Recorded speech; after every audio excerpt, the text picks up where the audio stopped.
Hey everybody, welcome on in to today's Huntington Beach Oilers post-game report. After a big win for the Oilers in round one of the 2025 Boras Baseball Classic, 4-1 over the Aquinas Falcons. I'm here with one of the players of the game, right-handed pitcher Otto Espinoza. Otto, a terrific outing for you today. Man, 5 innings, 7 strikeouts, and this comes on the heels of an 8 strikeout performance last Thursday against Fountain Valley. Talk to me about your performance and what was so successful for you today. Yeah, I mean, rolling in, especially against the Fountain Valley game, I felt really good today. A little more, I was a little tired this morning, but we got it done, got it through. Just the whole goal of today was try to get as many innings as possible to save our pitching for the rest of this week because these weeks go long, and I mean, getting as many innings to help our other guys save their arms, especially for the bigger games that are coming up, is really helpful. So that was my whole goal going into today, and I think 5 innings was just enough for us to save them arms. Absolutely. And you look back at it's a 9 a.m. first pitch this morning. Was the routine any different than it maybe would be for a normal 3:15 first pitch game for you besides getting up early? I mean, besides going to school, obviously, but like, no, it's honestly, I like the 9 o'clock games. I was talking to Madur about it, and he's like, I'd rather play the 3 o'clock game. And I was like, really? I'd rather get up in the morning, play some baseball, and then have the rest of the day to myself. But it just looks like waking up at 6 a.m. today, shower, eat some breakfast, and just got to the field for early hit and then headed out and drove to the game with my friends. So honestly, I prefer it over the 3 o'clock games. Well, especially when you get a win and then you get to enjoy that win the rest of the day and kind of can spread it out and kind of I know you're looking forward when we're done with this interview to enjoy a little bit of a nap, reset and recharge. But looking now, this is what your second, third, maybe fourth Boris Classic at your time at Huntington Beach. Did today's game feel any different in the sense of the impact of what could mean with the next game tomorrow at 3 o'clock against La Mirada, a team that Huntington Beach is familiar with? Or was it sort of just business as usual, one game at a time? Yeah, honestly, I've thought about it, and I kind of think back to like Nathan Acevis's outing last year against Ganesha. It feels kind of weird to have like the first game and really know like that a lot of it is on your back, that you need to kind of succeed, but it's also kind of natural like to go out there and just I had to perform how I always do, not do too much. And I mean, I think I got the job done today. And with your appearance today, was there anything different that you maybe changed between you, your battery mate, and Trent Grinlinger behind the plate, or pitching coach Adam Springston, some in-game adjustments? Because I know the first 2 innings were a little bit more lengthened on the mound, taking time in between pitches, but then innings three, four, and five were more at your tempo and right where you wanted to be. Was there anything that changed between the second and third inning that you felt more comfortable with?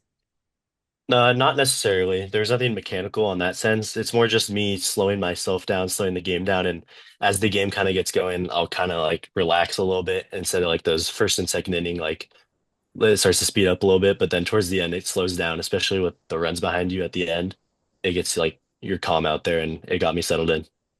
And more insurance is always a good thing. And we've seen you have the bat in your hands a couple of times this season, which is awesome. Not today.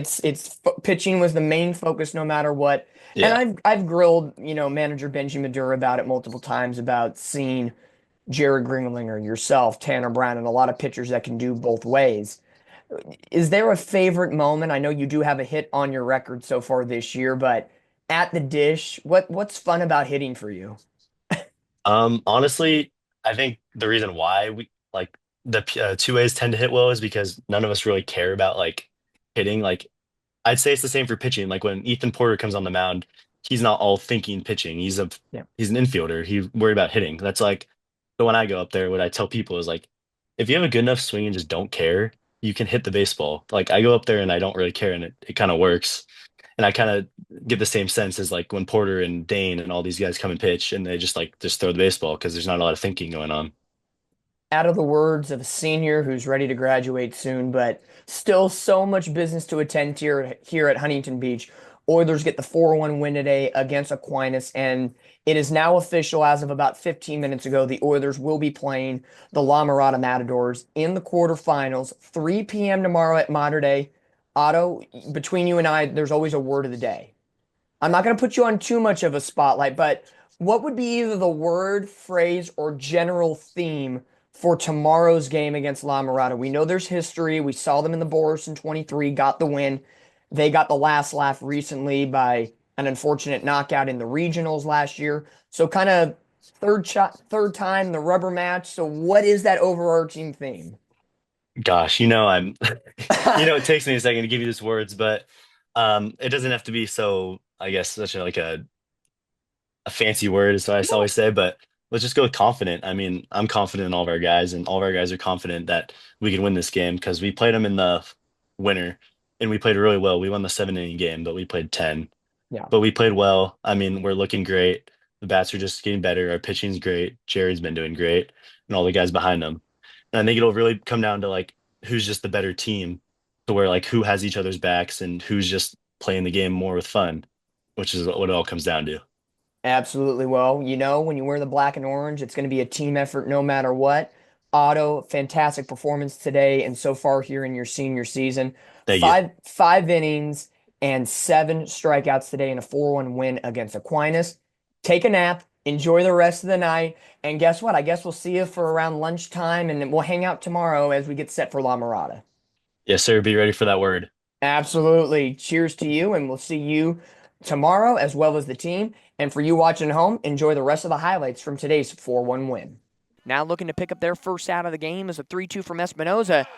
Is right on the inside corner, down by way of the K, goes Hadnot, and it's the first strikeout of the game for Otto Espinoza. Alzaga's 1-2 pitch, and Trent chops this one on the left side. Olazaba has it, he'll go across, but it's high and it's into the Aquinas dugout. Ethan Porter scores, and the Oilers are on the board 1-0 on a throwing error from the Aquinas third baseman. And the batter being the first baseman, Jacob Patanti. First pitch, and he'll ground that ball right back to Otto Espinoza. He'll underhand it to Jayton Greer, who makes the grab for out number 3. Pitchers play defense too, as we'll go to the top of the 4th inning. Patanti shaking off signs yet again. Finally agrees on one. Goldenet's looking to lock in and get ready to roll. The 3-2 pitch. And that one is slapped into right field, and that one is fair.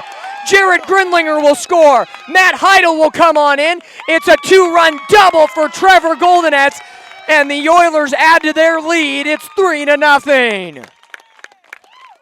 Batanti, after coming out of the game, now playing over at third as Bone gets the bunt down. Perez's only play is over to first, and that one will get Trenton Ramirez to score. Manufacturing a run is Huntington Beach, and they add just a little bit more. It's 4-0.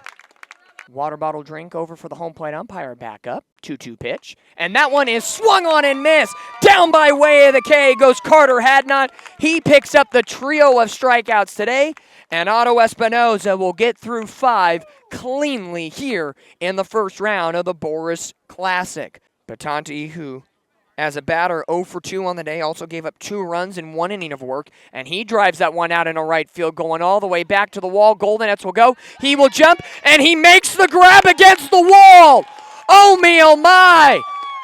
Trevor Goldenetz collides with the wall, but he still makes the grab. Tip of the cap, manager Benji Madur will check him on out. He gives the thumbs up, and the senior center fielder, Sports Center, top 10. Oh me, oh my. Can Marchbank complete it? The 3-2 pitch, and that one's drilled into left field, coming on in. Mike Arriola makes the grab, and that is out number 3. That is the ball game. Oilers get a first round win by the final of 4-1. And they will get set for a 3 o'clock game tomorrow here at Mater Dei High School to play the winner of Birmingham versus La Mirada.